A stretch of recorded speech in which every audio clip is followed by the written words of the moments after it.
4000 का जूता क्या करेगा? 500 का भी तो साला वही दौड़ता है ना? बेटा बोलता है पापा 5 स्टार में खाना कब खिलाओगे? बाप बोलता है बेटा जिसकी हराम की कमाई होती है ना वो 5 स्टार में खाना खाते हैं। तेरे बाप के पास कोई हराम की कमाई थोड़ी है। क्या ये सच बोल रहा है बाप? अपनी नाकामयाबी छुपाने के लिए ये ड्रामा अपने बच्चों के सामने 90% भारतीय करते हैं। क्या 100% लोग जो 5 स्टार में खाना खाते हैं हराम की कमाई से खाते हैं क्या? नो। अब वो कंफर्टेबल सिचुएशन में जब उसको डाला जा रहा है, उसको बोला अब कूद, अब 6 से 10 नेटवर्क मार्केटिंग कर, अब जाके कुछ प्लान दिखा। लेकिन अपने को क्या लगता है, ठीक है ना, एक तरीके को क्रेडिट हो गया, ज्यादा सपने नहीं है पता। और कहानी गड़बड़ कब होती है दोस्त? तब जब होता है ये, if you taste success you get trapped in comfort zone. जैसे जैसे सफलता मिलनी शुरू होती है आप ट्रैप में फंस जाते हैं। कैसे? पहले हमारे घर में कूलर नहीं था, फॉर एग्जांपल, पहले कूलर नहीं था, कूलर आया, अब आराम हुआ कि नहीं हुआ? कंफर्ट मिला कि नहीं मिला? भाई पहले कूलर नहीं था, कूलर आया तो कंफर्ट मिला। इन्वर्टर नहीं था, है ना, तो लाइट जाती थी तो हाथ वाला वो होता था फैन, उसको अपन लोग चलते थे, तुमको याद होगा अगर तो कुछ लोग अगर मेरी तरह गरीब परिवार से हो तो हाथ वाला पंखा, है ना। फिर इन्वर्टर लग गए तो लाइट कैसे जाती है आजकल बच्चों को नहीं पता। भाई आजकल बच्चों को तो पता ही नहीं कि लाइट कैसे जाती है, पंखा बंद कैसे होता है, पता है आजकल बच्चों को? नहीं। हमारे टाइम पे तो साला रात को 1 बजे वो कूलर चलते कहते, हमने कहा स्यापा साला ये फिर बंद हो गया, है ना। हमारे टाइम में ऐसा होता था कि अभी तो साला ऐसा कुछ नहीं है। तो जैसे कंफर्ट आया, जिंदगी कंफर्टेबल हुई, कूलर से एसी में आए, हम लोग थोड़ा सा ढीला हो गए यार। जैसे जैसे आपने सफलता अर्जित करी, जैसे आप बस से बाइक में आए, बाइक से गाड़ी में आए, आपने अपना जो एक्सीलेटर पे पैर था वो पंजा धीरे धीरे कम करना चालू कर दिया। सफलता ने आपको कंफर्टेबल जोन में डाल दिया सर। सफलता आपको कंफर्टेबल जोन में धकेल देती है और ये एक ऐसा ट्रैप है जिसमें 90% लोग फंस जाते हैं, साइलेंटली, पता भी नहीं चलता उनको। जैसे जैसे सक्सेसफुल होते जाते हैं वैसे वैसे कंफर्टेबल होते जाते हैं।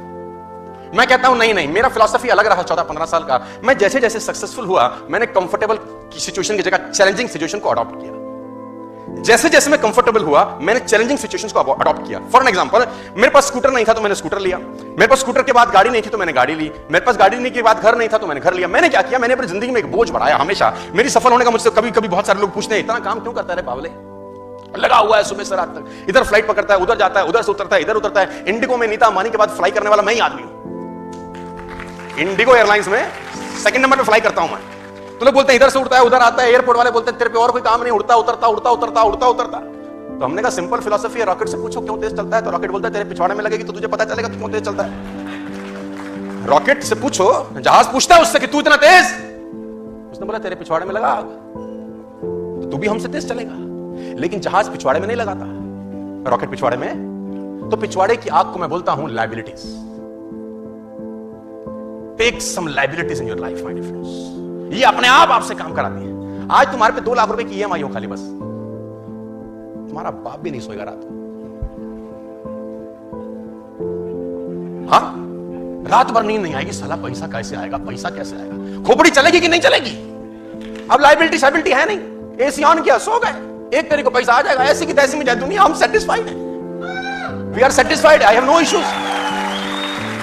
कुछ मत करो, ये चैलेंजिंग सिचुएशन है। देखो ये सिचुएशन में आपको खुद अपने आप को डालना पड़ेगा, नोबडी एल्स विल कम, कोई नहीं आएगा आपको। अब कुछ लोग बोलेंगे ये क्या तरीका है, मैंने बोला यही तरीका है यार। हम लोग डंडे के लोग हैं, जब तक डंडा नहीं पड़ता काम नहीं करते सर। मैं बता रहा हूं सर, जब 15 दिन छुट्टी होती थी ना स्कूल एग्जाम के अंदर, 15 दिन किसी एक पेपर में छुट्टी होती थी, टट्टू नहीं पड़ता कोई। 1 दिन छुट्टी हो साला आग लगा देता है उसी 1 दिन में। 15 दिन में क्या बोलता है, कल कर लूंगा, कल कर लूंगा। मेरा फाइनल ईयर का स्टूडेंट, मैं एमबीए, जब सॉरी मार्केटिंग मैनेजमेंट का मेरा क्लास था जब मैं फाइनल ईयर में था 98 के अंदर, तो उसमें 8-9 छुट्टी थी साला। बच्चे खुश थे, मैंने कहा बर्बाद हो गए। तो उसने बोला 9 छुट्टी अच्छे से पढ़ेंगे, मैंने कहा कोई पढ़ाई नहीं होगी, क्योंकि 9 दिन जब मुझसे किसी ने बोला कब, तो हमने बोला अभी तो दिन है, अभी तो दिन है, अभी तो दिन है। मुझे आज भी याद है कि आखिरी दिन में कोई किताब को टच नहीं किया, लास्ट दिन तक तो किताब ही बाय नहीं करी, आखिरी दिन किताब खरीद के लाया मैं। मुझे आज भी याद है मार्केटिंग मैनेजमेंट का मेरा एग्जाम था अगले दिन का, और मैं उस दिन किताब लेके आया कि अब तो 1 ही दिन रह गया। हम लोग दोस्त बना के चौकड़ी बना के पढ़ते थे, आप लोगों को याद होगा जब एक घर किसी एक लौंडे के घर रहते थे सब, याद है आपको? टट्टू ना पढ़ते थे वहां पे, पढ़ाई के अलावा सारे काम होते थे वहां पे। डिटेल में समझाने का मत बोलना मेरे को। सो वो बुक बाय करके आए हम, तो 4 दोस्तों की हमारी चौकड़ी थी। नाम नहीं बताना चाहता, रिकॉर्ड हो रहा है, कल यूट्यूब पे जाएगा तो पीटेंगे मेरे को पकड़ के कि घर की बातें बाहर बताता है। तो मुझे याद है आज भी वो सब बैठे पढ़ने को, और मैंने किताब उठाई तो मेरे को तो उबासी आ गई। तो मैंने बोला भैया मैं तो सो रहा हूं। उसने बोला नालायक कल तो एग्जाम है। तो मैंने बोला तुम कब तक पढ़ोगे? तो हमने बोला, उसने बोला हम 12 बजे तक पढ़ेंगे, फिर हम सोएंगे, फिर 5 बजे उठेंगे। तो मैंने कहा जब तुम सोने लगा तब जगा देना मुझको।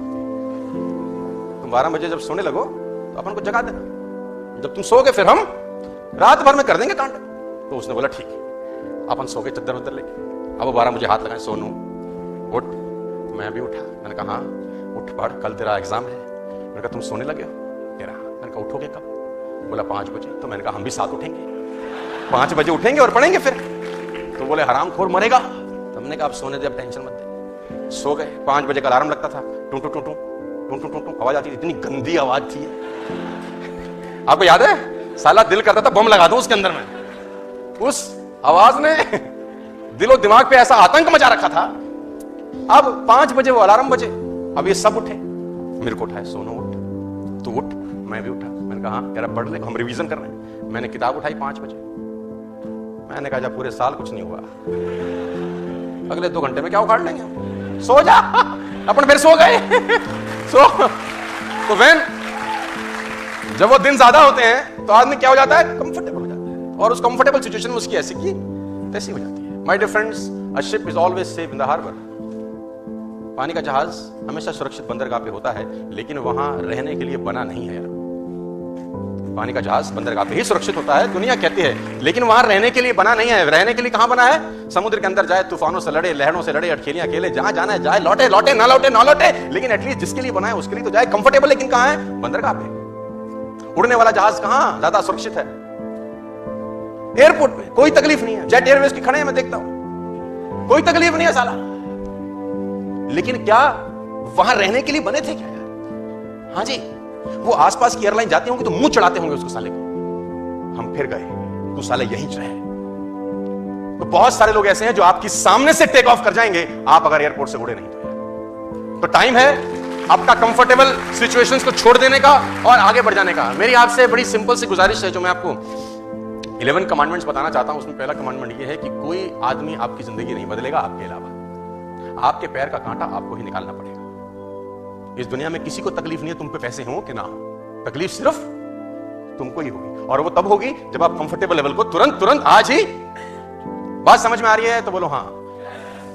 टुडे आपको कसम खानी है सर कि कंफर्टेबल सिचुएशंस को जितनी जल्दी हो जाए उसको त्याग कर दीजिए। आज कंफर्टेबल मत रहिए जिंदगी में, अनकंफर्टेबल रहिए। मैं बार बार बोलता हूं with all the respect and regard, झुग्गी झोंपड़ी के बच्चों को कभी निमोनिया नहीं होता यार। झुग्गी झोंपड़ी के बच्चे को फीवर नहीं होता, नंगा घूम रहा है जनवरी की सर्दी के अंदर, है ना? लेकिन हमारा आपका बच्चा कंबल में